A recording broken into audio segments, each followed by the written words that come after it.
આજે અમે તમને મંગલ પાંડે વિશે માહિતી આપીશું.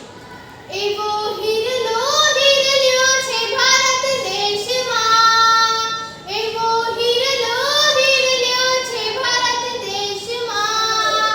હે નહીં ચડે રે, હે નહીં ચડે રે હિરના કેરી જોડ રે, મંગલ પાંડે ક્રાંતિની જ્યોત જગાવતા.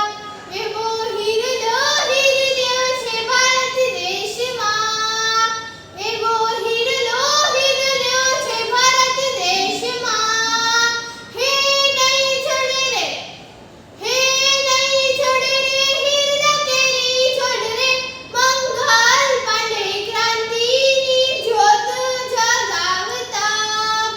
હે નીકળી ગયા, હે નીકળી ગયા અંગ્રેજોના જળમૂળ રે, મંગલ પાંડે ક્રાંતિની જ્યોત જગાવતા. મંગલ પાંડે આઝાદીની ક્રાંતિ વસાવ્યો એક સોનેરી નામ. આવો આપણે આજે ભારતના સ્વતંત્રતા સંગ્રામના હિરલા વિશે જાણીએ.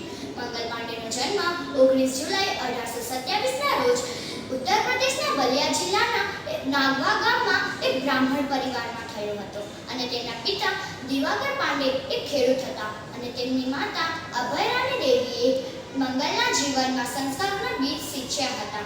મોટા થતા Mangal Pandey 1849માં British East India કંપનીના 34મી બંગાળ નેટિવ ઇન્ફન્ટ્રીમાં સિપાહી તરીકે બંગાળ આર્મીમાં જોડાયા હતા.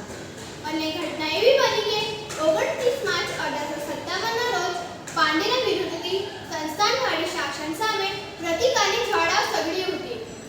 અન્યાયનો પ્રતિકાર કરવા માટે મંગલ પાંડે અને તેના મિત્રો વિચારવા લાગ્યા. જ્યારે લેફ્ટનન્ટ બાદ